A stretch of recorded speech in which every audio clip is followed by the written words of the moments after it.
Hello, AP Government. You did it.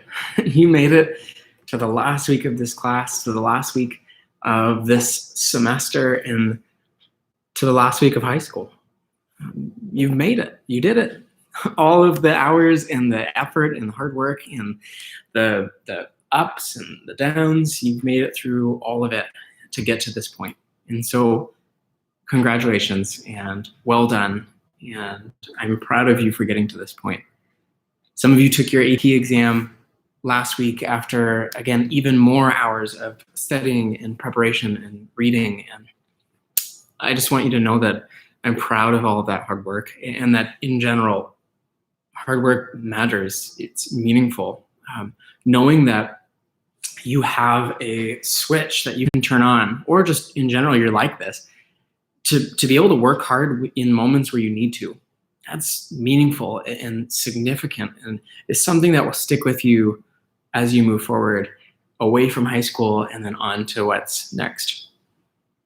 So as we wrap up our semester together of AP Government, I wanted just to take a few brief minutes and just say, here's me personally, my just final thoughts on what I hope you got out of this class and how I hope it can stick with you moving forward.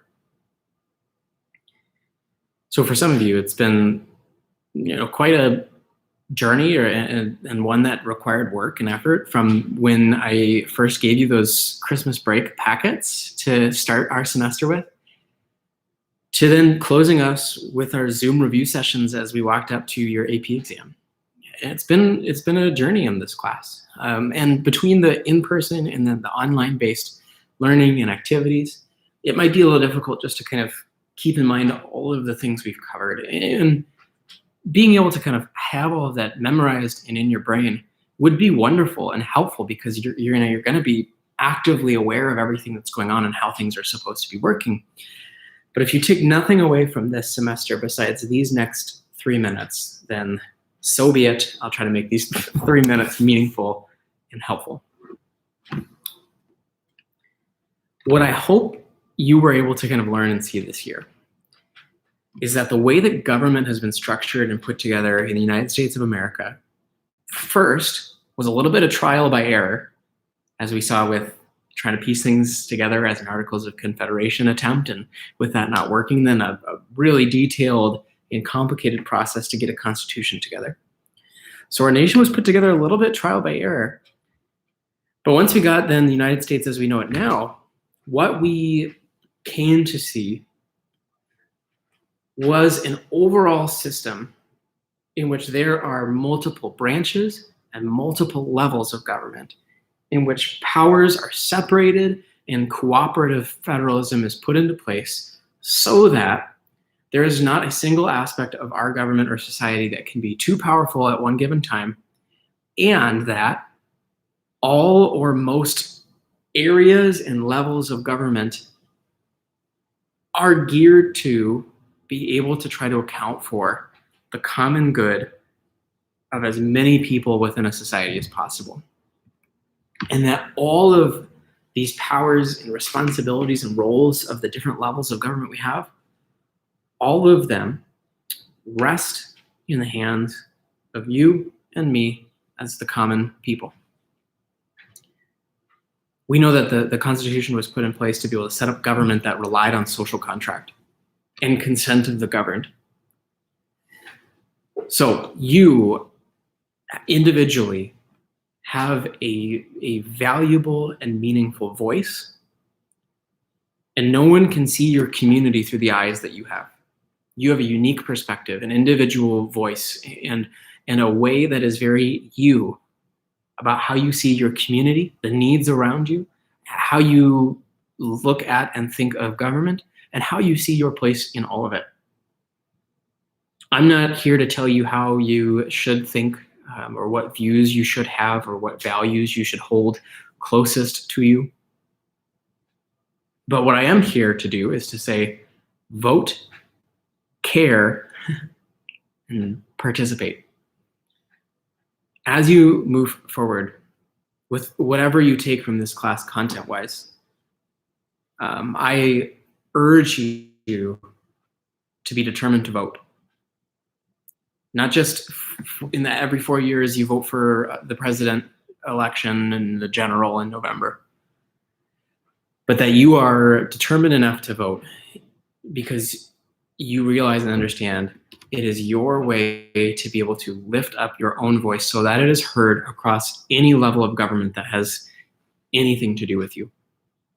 Vote in local elections, vote in state elections, vote in federal elections, because each of them impact you in different ways, and you can impact each of them in different ways as well. So I urge you to vote. I urge you to care, like I said. Care about your communities. If there are things that you see, whether it's in your local area or within the state that you live in moving forward, within the people you're around or the places that you spend most of your time in, when you see needs, know that the only way those needs ever get addressed is if people like you do something about it or speak up about it. So care enough to be able to want to lift up needs you see and argue for solutions you think are needed. And then with all of that, voting as spaced out as that can be and caring as needs-based as that can be, I urge you then to participate. Participate in your communities, participate in government. And that doesn't even have to be in incredibly formal ways. You should vote, and you should, if you see needs and if you see things, you should speak up formally about it, whether that's through letters or phone calls to your representatives. But participate, be an active part of your community. Be an active part of the city that you're in. Go to community events when we're able to do that again. Pay attention to leaders in your community. Learn from them. Listen to them. Maybe be a leader of your community. Get to know the people around you and what makes your community unique. Participate in it.